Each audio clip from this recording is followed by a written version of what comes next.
On se retrouve enfin pour une nouvelle course. Dans une semaine, je vais courir le Grand Raid de l'Ultramarin 2025. Pour cette course, j'ai décidé de préparer une présentation afin de pouvoir passer quelques points en revue.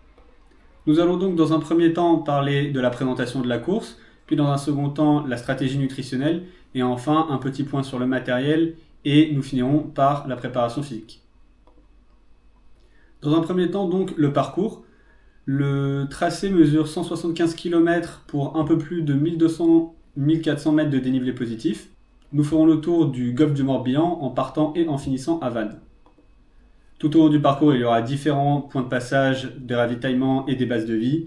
J'approfondirai ces éléments dans la slide suivante. J'ai donc listé ici les différents ravitaillements et bases de vie pour savoir quel équipement emporter sur moi pour passer de point en point. La première section fait une trentaine de kilomètres, puis nous arriverons à la première base de vie, à laquelle j'aurai le droit à un petit peu d'assistance.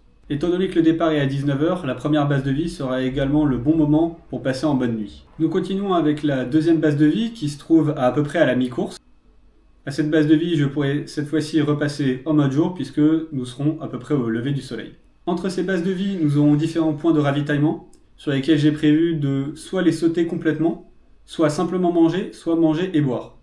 Évidemment, j'adapterai cela selon comment je me sens sur le moment, selon la température, etc. Après cette base de vie, nous aurons une courte traversée en bateau, puis nous arriverons à la troisième base de vie. Étant donné qu'il y a beaucoup d'incertitudes concernant l'heure à laquelle j'arriverai sur cette base de vie, je pourrai adapter aux besoins en passant en mode jour ou en mode nuit. Enfin, après cette base de vie, il y a une trentaine de kilomètres avant l'arrivée, dont les 20 derniers kilomètres se font sans point de ravitaillement, ce qui est le temps le plus long entre deux points de ravitaillement. Enfin, en complément à toutes les bases de vie, je pourrai prendre certains éléments en constante, c'est-à-dire me mettre de la crème anti-frottement, prendre certains éléments de nutrition, changer de chaussettes, me mettre de la crème, etc. Les bases de vie seront également une opportunité de mettre à jour l'équipement que je transporte. J'aurai donc l'opportunité de changer de vêtements s'il pleut par exemple, mais je pourrai également simplement changer de chaussettes ou de chaussures.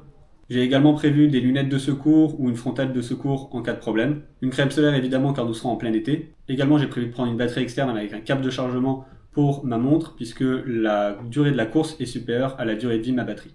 Passons maintenant à la nutrition et à l'hydratation. Concernant les glucides, je prendrai un gel par demi-heure pour atteindre à peu près 60 grammes par heure. Ce sont les gels Decathlon, c'est certainement pas les plus optimisés, mais en raison de leur prix, c'est les plus attractifs. Sur des durées très longues, il est important d'apporter également des protéines. Pour cela, je prendrai des barres, une toutes les 3 heures pour avoir à peu près 9 grammes par heure en moyenne.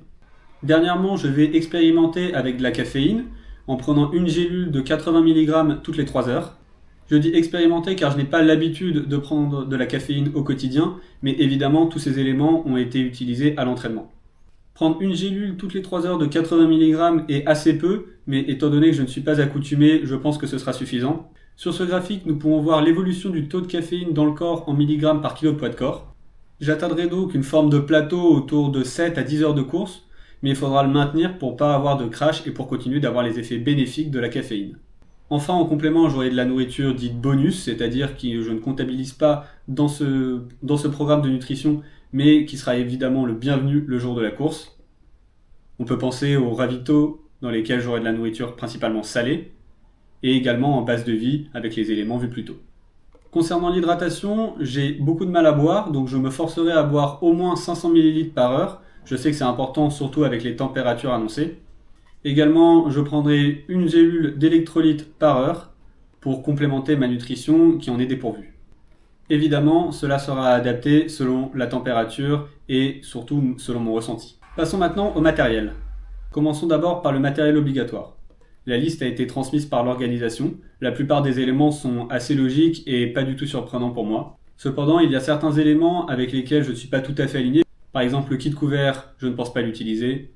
Les bandes élastiques adhésives, à mon sens, sont clairement inutiles lorsque nous ne savons pas les utiliser. Les 2 lampes sont bien souvent redondantes et étant donné le lieu de la course, je ne pense pas qu'il y ait un besoin lié à la survie ou à un risque de danger particulier. Une seconde couche sans manche pour moi est inutile puisque j'ai l'habitude d'utiliser les manchons pour ne pas surtranspirer dans la zone de dos où mon sac se situe.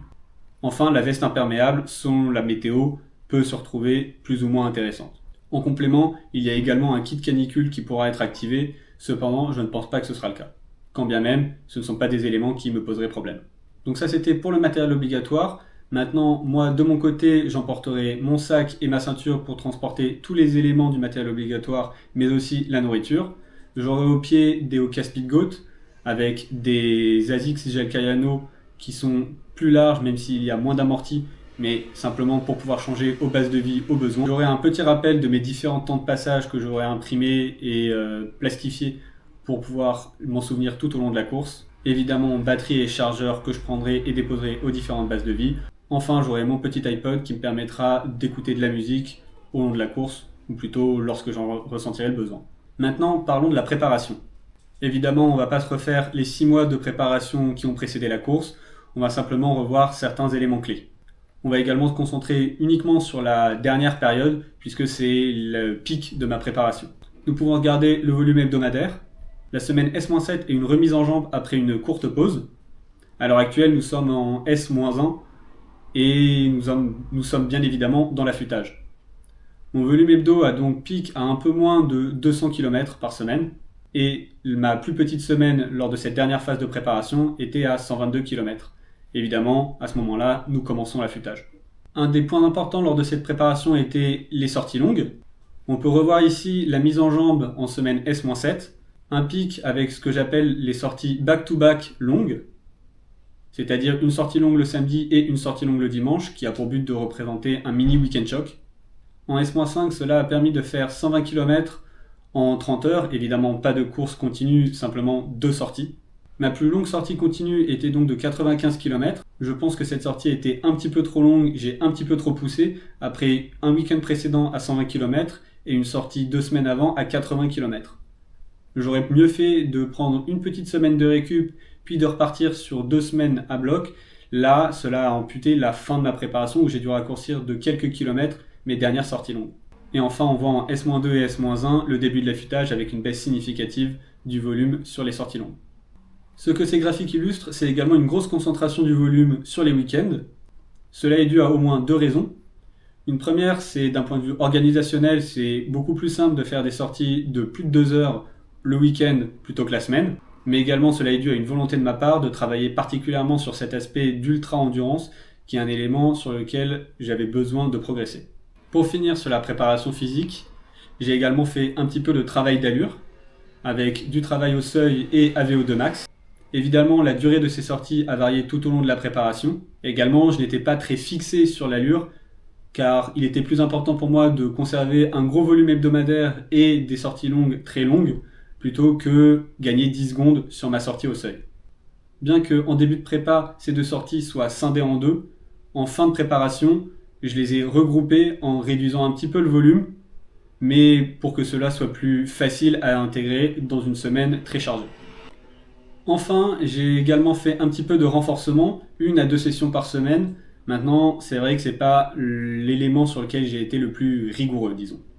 Cela conclut donc ma présentation, et maintenant, il n'y a plus qu'à courir.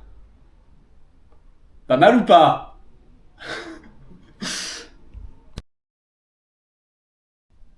Je souris tout le temps, moi je suis juste un mec ultra jouasse.